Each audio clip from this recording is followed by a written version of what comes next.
धनी सेठ अपनी पत्नी और अपने नौकर रतन के साथ दूसरे राज्य से व्यापार करके अपने घर आ रहा था। धनी सेठ एक बहुत बड़ा व्यापारी था। धनी सेठ अपने नौकर रतन से बोला, रतन, शाम होने वाली है। कुछ देर के लिए हम अपना पड़ाव सामने नदी के किनारे डालेंगे। जैसी आपकी आज्ञा। कुछ ही देर में रतन ने नदी के किनारे तंबू गाड़ दिया। केशव अपनी पत्नी विनीता के साथ जंगल का दृश्य देखते हुए बोला, हाँ तो विनीता, रास्ते में हम लोग किस विषय पर बात कर रहे थे? आप बता रहे थे कि ऊंचे वंश और परिवार में जन्म लेने वाला बालक ही बड़ा विद्वान बनता है, ना कि गरीब परिवार में जन्म लेने वाला। हाँ, मैं अपनी बात पर अभी भी कायम हूं। इतना बोलकर धनी सेठ उंगली से एक चरवाहे बच्चे की ओर इशारा करता हुआ अपनी पत्नी विनीता से बोला, बिल्कुल ठीक। उस चरवाहे के लड़के की तरह देखो। वो जीवन भर बकरियां ही चराता रहेगा। बड़ा आदमी किसे कहते हैं, ये उसके पूर्वजों को भी नहीं पता होगा और ना ही आने वाली पीढ़ियां जान पाएगी। लेकिन मैं इस बात को नहीं मानती। मेरा भी यही मानना है कि इंसान जन्म से नहीं बल्कि संस्कारों और अच्छी सीख से विद्वान और बड़ा आदमी बनता है, और इससे अमीर परिवार और गरीब परिवार का दूर दूर तक कोई लेना देना नहीं। यह सुनकर धनी से क्रोधित होता हुआ बोला, तो इसका मतलब तुम ये कहना चाहती हो कि मेरा अनुभव गलत है? आपका अनुभव ही नहीं, आपकी सोच भी गलत है। गौर से उस चरवाहे को देखिए। मेरा दावा है, अगर उसे अच्छे संस्कार और अच्छी सीख मिली तो बड़े होकर वह बहुत बड़ा आदमी बन सकता है। इतना बड़ा कि आप जैसा बड़ा व्यापारी भी अपनी पगड़ी उसके पैरों पर रख सकता है। तुम्हारी हिम्मत कैसे हुई विनीता, अपने पति की सोच को गलत कहने की? क्योंकि मेरे पति ने मुझे यही सिखाया था कि जिस इंसान के अंदर गलत को गलत और सही को सही कहने की हिम्मत नहीं होती, उसे मनुष्य कहलाने का कोई अधिकार नहीं होता। अपनी पत्नी की बात सुनकर धनी सेठ बुरी तरह से आग बबूला होता हुआ बोला, मेरी बात गौर से सुनो रुक्मणी। अपनी शक्ल लेकर यहां से चली जाओ और अपना मुंह तभी दिखाना जब अपनी बात सिद्ध कर देना। और मैं जानता हूं तुम अपनी बात कभी सिद्ध नहीं कर सकती। अरे, मैं चरवाहे के सामने अपनी पगड़ी रखूंगा। नामुमकिन ये चरवाहा हमेशा गरीब के गरीब ही रहेगा। ये जीवन भर बकरियां ही चलाता रहेगा। अपने पति का क्रोध भरा चेहरा देखकर विनीता अटल विश्वास में बोली, आपका आदेश सर आंखों पर स्वामी, परंतु जो सत्य है वो सत्य ही रहेगा, और मैं इसे सिद्ध करके भी दिखा दूंगी। विनीता की बात सुनकर धनी सेठ क्रोधित होकर उठकर खड़ा हो गया और नदी की ओर चला गया। कुछ देर बाद वो तीनों अपने घर पर पहुंच गए। घर पर पहुंचकर धनी सेठ का गुस्सा ठंडा हो चुका था, मगर विनीता अभी भी गुस्से में थी। विनीता को देखकर धनी सेठ अपने आप से बोला, गुस्से में मैं कुछ ज्यादा ही बोल गया। मुझे अपनी पत्नी से क्षमा मांग लेनी चाहिए। इतना कहकर धनी सेठ अपनी पत्नी रुक्मणी के पास जाकर बोला, मैं अपने कथन पर बहुत शर्मिंदा हूं। मेरी समझ में आ गया है।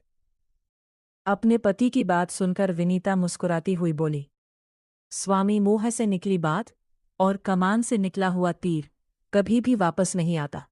अब तो मैं अपनी बात सिद्ध करके ही आपको अपना मुंह दिखाऊंगी। इतना बोलकर विनीता अपने नौकर रतन से बोली, तुम मेरा साथ दोगे या अपने मालिक का साथ दोगे? रतन नजर नीचे झुकाकर बोला, मैं आपका साथ दूंगा। आप जहां बोलेंगी मैं वहीं जाऊंगा। यह सुनकर धनी सेठ निराश होता हुआ अपनी पत्नी से बोला, तो इसका मतलब यह है कि तुमने मुझे क्षमा नहीं। आप मेरे पति हैं, मेरे स्वामी हैं, पर बात मेरी प्रतिष्ठा की है। तुम मुझे इस तरह छोड़कर नहीं जा सकती विनीता। कुछ सामाजिक परंपराओं के बारे में तो सोचो। मैं आपसे सदा के लिए अलग नहीं हो रही। विश्वास कीजिए, हम बहुत जल्द फिर मिलेंगे। अगर तुम्हारी यही इच्छा है तो कुछ धन साथ में लेती जाओ।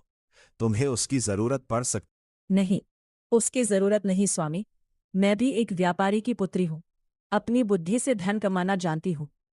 इतना बोलकर विनीता अपने नौकर रतन के साथ घर से बाहर निकल गई। विनीता एक घोड़े पर सवार हो गई और रतन घोड़े की लगाम पकड़कर आगे की दिशा की ओर चलने लगा। विनीता ने अपने घोड़े का रुख उसी तालाब की ओर कर लिया जहां से कुछ देर पहले वह वापस लौटे थे। तालाब के पास पहुंचकर नौकर विनीता से बोला, मुझे लगता है कि आपको अपने पिता के पास जाना चाहिए। नहीं, हम वीरगढ़ की राजधानी संगमगढ़ चलेंगे, पर उससे पहले एक बात और। कौन सी बात? कुछ देर पहले यहां पर एक लड़का बकरियां चरा रहा था। हाँ हाँ, मैंने भी उसे देखा था। वो किसी चरवाहे का ही लड़का होगा। उस चरवाहे के लड़के को तलाश करो और उसे यहां पर लेकर आओ। तब तक मैं एक वृक्ष की घनी छाव में बैठी हूं। जैसे आपकी आज्ञा, मैं अभी उसे खोज कर लेकर आता हूँ। कुछ देर बाद रतन इसी लड़के को लेकर आ गया और विनीता से बोला, मैं इसे ले आया। ये एक चरवाहे का ही पुत्र है। विनीता उस लड़के की ओर देखकर बोली, क्या नाम है तुम्हारा? मेरा नाम तरुण है। आपने मुझे क्यों बुलाया है? तरुण, तुम एक अच्छे लड़के हो, लेकिन मैं तुम्हें बड़ा आदमी बनाना चाहती हूँ। क्या तुम मेरे साथ वीरगढ़ राज्य की राजधानी संगमगढ़ चलोगे? विनीता की बात सुनकर तरुण कुछ सोचते हुए बोला, मुझे आपके साथ जाने में कोई आपत्ति नहीं, परंतु मेरे पिता नहीं मानेंगे। तुम मुझे अपने पिता के पास ले चलो, मैं उन्हें ठीक से समझा दूंगी। मुझे विश्वास है कि वो मेरी बात को समझेंगे। कुछ ही देर में तरुण विनीता को लेकर अपने घर पर खड़ा था। तरुण का पिता विनीता को सवालिया नजरों से देखने लगा। विनीता तरुण के पिता से बोली, मैं व्यापारी धनी सेठ की पत्नी हूं। मैं तुम्हारे बेटे को अपने साथ संगमगढ़ ले जाना चाहती हूं। परंतु किस लिए? जब मैंने तुम्हारे बेटे को देखा तो ना जाने क्यों मुझे इसमें अपना पुत्र नजर आया। मैं नहीं चाहती कि ये सारा जीवन बकरियां चराकर व्यतीत करे। मैं इसे शिक्षित करके विद्वान बनाऊंगी। विनीता की बात सुनकर तरुण का पिता निराश होकर बोला, पर इसके जाने के बाद मेरे जानवरों की देखभाल कौन करेगा? तरुण के पिता ने इतना कहा ही था कि तभी विनीता ने अपने गले का हार, जो कि ठोस सोने का बना हुआ था, तरुण के पिता को पकड़ा दिया। इसे अपने पास रखो, इसे बेचकर अपना गुजारा कर लेना। उस सोने के ठोस हार को देखकर तरुण के पिता की आंखें चमकने लगी। कुछ ही देर में वो अपने बेटे तरुण से बोला, बेटा, आज से यही तेरे सब कुछ है। इनके हर आदेश का पालन करना, जैसी आपकी आज्ञा पिताजी। और जब बड़े आदमी बन जाना तो मुझे भूल मत जाना। पिताजी, मैं आपको कभी नहीं भूलूंगा। विनीता तरुण को लेकर संगम गणराज्य की ओर रवाना हो गई। संगमगढ़ में पहुंचकर विनीता ने तरुण को गुरुकुल भेज दिया और गुरुकुल के पास में ही एक झोपड़ी बनाकर अपने नौकर रतन के साथ रहने लगी। तरुण गुरुकुल की परीक्षा में उत्तीर्ण हो गया और वो खुश होते हुए विनीता के पास आ पहुंचा। विनीता तरुण की ओर देखकर मुस्कुराते हुए बोली, तरुण, तुमने परीक्षा तो उत्तीर्ण कर ली। अब व्यवहारिक शिक्षा ग्रहण करो। आज से तुम राज दरबार में भी जाया करोगे और वहां पर होने वाले विभिन्न प्रतियोगिताओं में हिस्सा लिया करोगे। यदि राज दरबार में कोई ऐसा प्रश्न उपस्थित हो जिसका कोई उत्तर ना दे सके, तो तुम उस प्रश्न को हल करने का दावा करना। यह सुनकर तरुण बुरी तरह से चौंक पड़ा। लेकिन मां, मैं उस प्रश्न का उत्तर कैसे दे पाऊंगा? विनीता मुस्कुराती हुई तरुण से बोली, उस प्रश्न का हल मैं तुम्हें बताऊंगी और बस तुम कुछ समय की मोहलत मांग लेना। तभी वहां पर विनीता का नौकर रतन आ पहुंचा और मुस्कुराते हुए विनीता से बोला, यह सब आपकी मेहनत का फल है कि तरुण ने गुरुकुल की परीक्षा उत्तीर्ण कर ली। विनीता रतन की ओर देखकर मुस्कुराती हुई बोली, तुमने मेरी 2 वर्ष बहुत सेवा की है। रतन, अब तुम अपने मालिक के पास जाओ, परंतु उन्हें मेरा पता मत बताना। यह सुनकर रतन बुरी तरह से चौंक पड़ा। अब कैसी बात कर रही है? जो बोला है वो करो रतन। मेरी चिंता मत करो। तरुण ने गुरुकुल की परीक्षा उत्तीर्ण कर ली है और अब से वो राजमहल में भी अपना आना जाना प्रारंभ कर देगा। जिस तरह से तुमने मेरी सेवा की, उसी तरह से मेरे पति की सेवा करना। उनसे कहना कि मैं सही हूँ और बहुत जल्द नियति हम दोनों को मिलाएगी। जैसी आपकी आज्ञा। तरुण, जो अब रतन को मामा जी कहकर बुलाया करता था, रतन से बोला। आपकी बहुत याद आएगी मामा जी, और तुम्हारी भी तरुण। और उस दिन से तरुण का राज दरबार में आना जाना प्रारंभ हो गया। एक दिन तरुण राज दरबार में चुपचाप बैठा हुआ था कि तभी एक व्यक्ति राज दरबार में आ पहुंचा और राजा अजीत सिंह की ओर देखकर बोला। महाराज की जय हो। कौन हो तुम? महाराज, मैं दूसरे देश का एक कलाकार हूं। आपके दरबार की कीर्ति देखकर मैं यहां आ पहुंचा हूं। तुम्हारा स्वागत है। तुम क्या चाहते हो? राजा अजीत सिंह की बात सुनकर उस कलाकार ने अपनी झोली से 2 मिट्टी की बनी हुई बत्तख निकाल ली और राजा अजीत सिंह को दिखाता हुआ बोला। महाराज, इनमें से एक नर है, दूसरी मादा। आपका कोई विद्वान यदि इसकी पहचान कर देगा तो मैं ना सिर्फ उसकी विद्वानता का लोहा मानूंगा, बल्कि उसे 500 स्वर्ण मुद्राओं से पुरस्कृत भी करूंगा। राजा अजीत सिंह उन दोनों बत्तखों को गौर से देखने लगे। उसे वो दोनों बत्तखें एक जैसे ही लगी। राजा अजीत सिंह उस कलाकार की ओर देखकर बोला।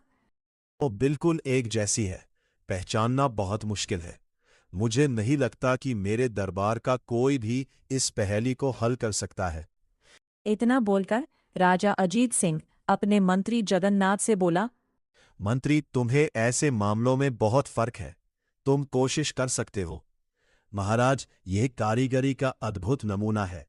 मैं भी असमर्थ हूं, मैं कुछ नहीं कर सकता। तो क्या हमारे राज्य में कोई ऐसा व्यक्ति नहीं है जिसे कला की परख हो? तरुण, जो राज दरबार के एक कोने में चुपचाप बैठा हुआ था, अचानक उठकर बोला। ठहरिए महाराज, मैं आपकी प्रजा का एक मामूली व्यक्ति हूं। क्या तुम इस जोड़े में नर और मादा की पहचान कर सकते हो? हाँ, कर सकता हूं। तो फिर पहचान करके बताओ। तरुण उन दोनों मिट्टी की बत्तखों को गौर से देखता हुआ राजा से बोला। मैंने पहचान कर ली महाराज, पर उसका उत्तर मैं आज नहीं कल दूंगा। तरुण की बात सुनकर कलाकार राजा से बोला। ठीक है महाराज, मैं कल तक की प्रतीक्षा कर लूंगा, लेकिन मेरी एक शर्त है। यदि ये कल तक पहचान न कर सका तो इसे हर्जाने के तौर पर उल्टा मुझे 500 स्वर्ण मुद्राएं देनी होगी। मुझे स्वीकार है। इतना बोलकर तरुण महल से बाहर निकल गया और रात में सारी घटना विनीता को बताता हुआ बोला। वो दोनों बतखी बिल्कुल एक जैसी है। तुमने बहुत अच्छा किया तरुण, उनकी पहचान करना बहुत आसान है। परंतु वो कैसे? विनीता कान में तरुण को कुछ बताने लगी। अगले दिन तरुण दरबार में पहुंचकर राजा से बोला। महाराज, वो दोनों बतके मुझे दे दीजिए। धागा बीच में ही अटक गया। इसका मतलब ये नर है और दूसरी बतके के कान में धागा पिरोया गया है और धागा कान के आर पार हो गया है। इसका मतलब ये मादा है। महाराज, इनमें से मेरे दाएं हाथ वाली बतख मादा है और बाएं हाथ वाला नर है। क्या तरुण ने जो बताया वह सच है? कलाकार बुरी तरह से चौंकता हुआ बोला। बिल्कुल सत्य है महाराज। मैंने दोनों में इतना ही फर्क रखा था। इसे इस नौजवान ने पहचान लिया। तुम शर्त जीत गए तरुण। मेरी तरफ से 500 स्वर्ण मुद्राओं का पुरस्कार ग्रहण करो। तरुण ने 500 स्वर्ण मुद्राओं की पोटली पकड़ ली। राजा तरुण से बोला। हमें बताओ, तुमने बतखों में फर्क कैसे किया? महाराज, धारणा है कि परिंदों में मादा के कान के छेद खुले रहते हैं। कलाकार ने शायद इसी धारणा के अंतर्गत ही जोड़ा बनाया था, जिससे मैंने अनुमान से पहचान लिया। राजा अजीत सिंह कलाकार से बोला। क्यों कलाकार, कैसी बात थी? सही बात है महाराज, मैंने इसी धारणा के अंतर्गत दोनों नमूने तैयार किए थे। ये सुनकर राजा हंसता हुआ तरुण से बोला। तरुण, तुमने हमारा सर ऊंचा कर दिया। हमें तुम पर गर्व है। मांगो, क्या मांगते हो? हम तुम्हारी एक इच्छा जरूर पूरी करेंगे। महाराज, समय आने पर मांगूंगा। अभी तो बस मेरी विनती यही है कि मुझे दरबार में बेरोक टोक आने जाने की आज्ञा प्रदान की जाए। तुम्हें आज्ञा दी जाती है। दी जाती है। समय ऐसे ही बीतने लगा। धीरे धीरे इस बात को 5 वर्ष बीत गए। तरुण अब एक युवक बन चुका था। एक दिन राजा तरुण के साथ अपने बगीचे में खड़ा हुआ था कि तभी वही कलाकार 2 घोड़े लेकर फिर से आ पहुंचा और राजा से बोला, महाराज, मैं वही कलाकार हूं जो पिछली बार आपके यहां अपनी शर्त हार कर लौट गया था। राजा हंसते हुए उससे बोला, और क्या नई शर्त लेकर आए हो? महाराज, मेरे पास ये 2 घोड़ियां हैं। ये जोड़ा बिल्कुल एक जैसा है। इनमें से एक घोड़ी है और दूसरी घोड़ी की मां है। पहचान करिए कौन मां है और कौन बेटी। शर्त पहले वाली है। राजा उन दोनों घोड़ियों को गौर से देखता हुआ बोला। इसमें तो रत्ती भर का भी फर्क नहीं दिख रहा। इतना बोलकर राजा तरुण से बोला, क्या तुम भी पहचान करने में असमर्थ हो तरुण? नहीं महाराज, मैं तो बस आपके आदेश की प्रतीक्षा कर रहा था। महाराज, मैं दोनों घोड़ियों का अच्छी तरह से निरीक्षण करना चाहता हूं। प्रार्थना है कि आज रात मुझे दोनों घोड़ियों को घर ले जाने दिया जाए। ये सुनकर वो कलाकार बोला, मुझे कोई ऐतराज नहीं महाराज। ये चाहे तो शौक से दोनों घोड़ियों को आज रात अपने घर पर ले जा सकता है। तरुण उसी रात उन दोनों घोड़ियों को अपने घर पर ले गया और सारी घटना विनीता को बताता हुआ बोला। अब मैं इनमें से कैसे पहचान करूं कि कौन मां है और कौन बेटी? ये सुनकर विनीता मुस्कुराती हुई बोली, बहुत आसान है इनकी पहचान करना। इधर कान लाओ। विनीता तरुण को कान में कुछ बताने लगी। संगीत। अगले दिन तरुण उन दोनों घोड़ियों को राजा के दरबार में लेकर पहुंच गया और बोला, मैं परीक्षा के लिए तैयार हूं महाराज, परंतु पहले यहां पर जल का इंतजाम किया जाए। मैंने रात भर दोनों घोड़ियों को प्यासा रखा है। ये दोनों घोड़ बेचारी प्यासी है। राजा ने तुरंत वहां पर जल का इंतजाम करवा दिया। तरुण ने जैसे ही उन दोनों घोड़ियों को छोड़ा, वो दोनों घोड़ियां दौड़ते हुए उस जल के पास चली गईं और एक दूसरे की ओर देखने लगी। फिर एक घोड़ी चुपचाप पानी पीने लगी। तरुण राजा की ओर देखकर बोला, महाराज, जो घोड़ी पानी पी रही है वो बेटी है और जो चुपचाप खड़ी है वो उसकी मां है। ये सुनकर कलाकार बुरी तरह से चौंक पड़ा। राजा कलाकार से बोला, क्यों कलाकार, क्या आदित्य ने सच कहा है? हाँ महाराज, मैं फिर से शर्त हार गया। इतना बोलकर कलाकार तरुण से बोला, परंतु तुमने इन्हें पहचाना कैसे? बहुत आसान था। हर मां में अपनी औलाद के प्रति ममता होती है। मां स्वयं भूखी प्यासी रहकर भी पहले अपनी औलाद का पेट भरती है। ये एक ईश्वरीय नियम है। ये दोनों घोड़ियां रात भर से प्यासी थी